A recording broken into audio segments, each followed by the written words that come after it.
واحد، وبعد كده احنا وقعنا الانترفيس، وبعد كده قومنا الانترفيس. المهم ان هما دخلوا في ارسال واستقبال database descriptor. هنلاحظ هنا ان احنا غالبا احنا الماستر state master we are not slave، عشان كده هو اللي ايه اللي بعت الديسكريبتور بتاعه. اوكي جاله descriptor first db and we are not slave. المهم قعدوا يبعتوا لبعض الديسكريبتورز اللي هي يعني السمري، وده من حالة اكس ستارت دخلهم في الاكسشينج عشان بيبعتوا لبعض، وبعد كده فضلوا يبعتوا لبعض ويسألوا لبعض وكذا كذا. ls update link state update received، ماشي، ان هو link او ls count LSA count واحد. المهم تم اختيار الراوتر اللي اسمه 11 يكون هو الدي ار، عشان خاطر اشوف النيبر بتاعي show IP OSPF neighbor. انا مصمم بقى OSPF. هنلاحظ هنا ان من وجهة نظر راوتر 2 شايف نيبر اسمه 192.168.1.1. العلاقة اللي ما بينهم full. مين الدي ار؟ الراوتر اللي قدامي الناحية التانية مش انا. يعني لما تلاقي انت شايف نيبر ومكتوب جنبه full/DR يبقى هو الدي ار مش انت. الاي بي ادرس عشان اوصل ليه ده الادرس بتاع الانترفيس اللي قدامي، ودوت الراوتر اي دي. يعني ناخد بالنا الفرق. راوتر 1 اختار لنفسه راوتر اي دي 192.168.1.1، لكن راوتر 2 الاي بي ادرس اللي بيستخدمه او اللي قدامه الناحيه التانية على اللينك بتاعت فاست ايثرنت 0/0 ديت اسمه 21.1. تمام. انا عرفت ايه من راوتر 1؟ غالبا مش هكون عرفت نتوركس، لان لغايه دلوقتي ما شغلتش او اس بي اف غير على فاست ايثرنت 0/0 وانا اوريدي واصل بيها.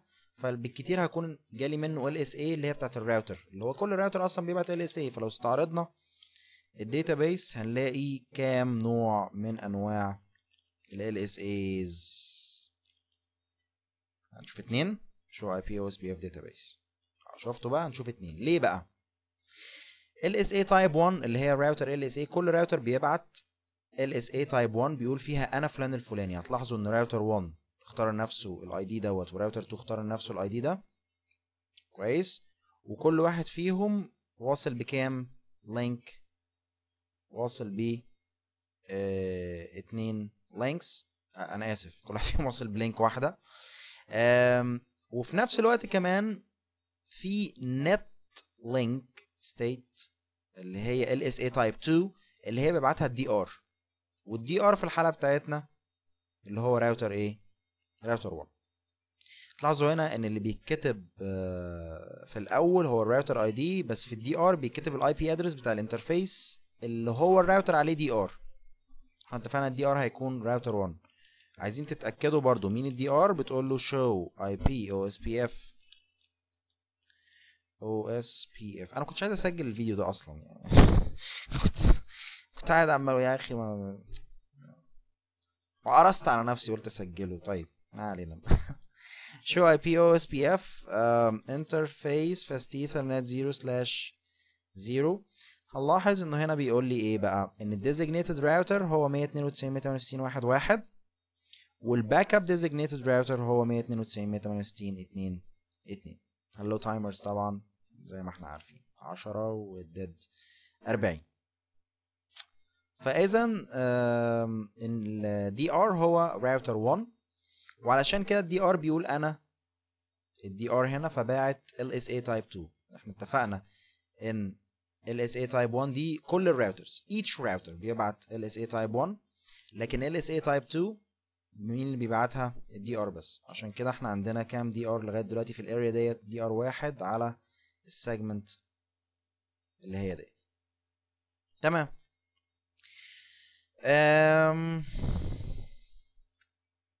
اوكي تعالوا نشوف لو انا زودت راوتر كمان على السيجمنت ديت. انا راوتر 4 بقى هدخله في القصه واحاول اوصله هنا. actually المفروض ان هو شغال R4 راوتر 4.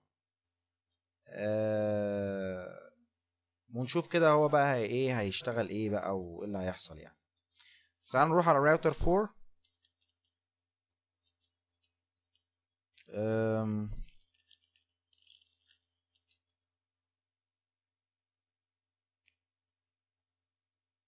تمام، انترفيس فاست ايثرنت 0/0.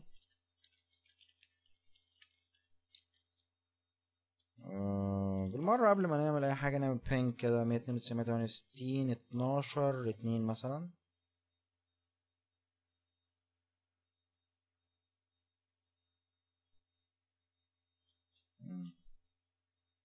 شكل الانترفيس ده مش واصل.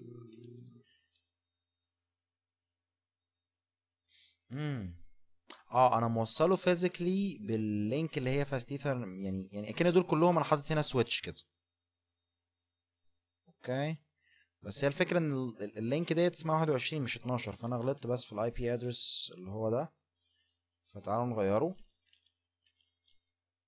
اي بي ادرس 192.168.21.4/24 و نعمل بينج بقى، او كما يحب ان يطلق عليها البعض او نبنج بالب نبنج. فنبنج 21/2. دلوقتي بقى يبنج، ولو 21/1 بيبنج برضو زي الفل. طيب خلاص، يبقى احنا نشغل او اس بي اف هنا بقى. اي بي او اس بي اف، كتبتها صح المره دي. او اس بي اف 1 في اريا 0. المفروض هو دلوقتي يشوف كام نيبر؟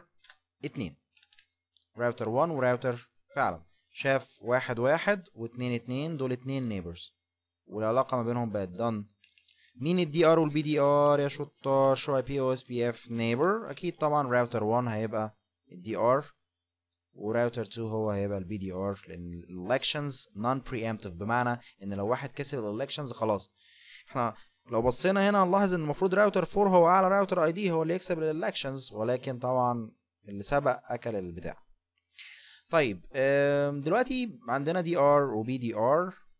المفروض ان راوتر 4 لو استعرضنا الداتابيس بتاعته show IP OSPF database، نلاحظ ان هو كمان هيبعت راوتر لينك ستيت LSA type 1.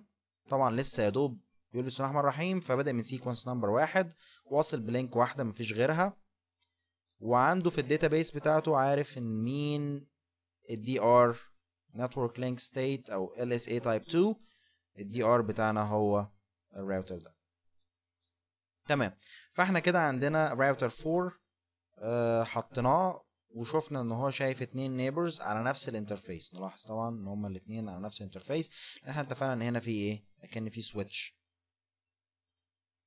تمام، تعالوا بقى نضيف شوية حاجات بسيطة. مثلا ايه؟ على راوتر 4 مثلا انترفيس لوب باك 1 برضو نشغل عليه او اس بي اف شو اي بي او اس بي اف. مش عايزين شو، عايزين كمان ده بالظبط ان احنا نشغل عليه او اس بي اف.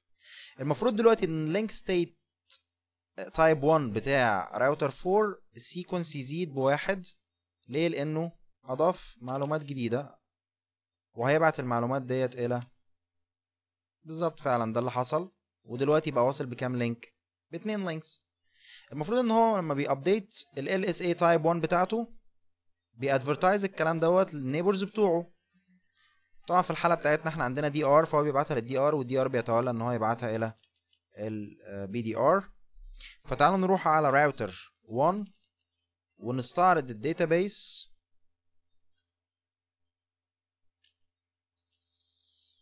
هنلاحظ ان راوتر 4 داتابيس او معلومه عنه LSA type 1 عنه جاي هنا.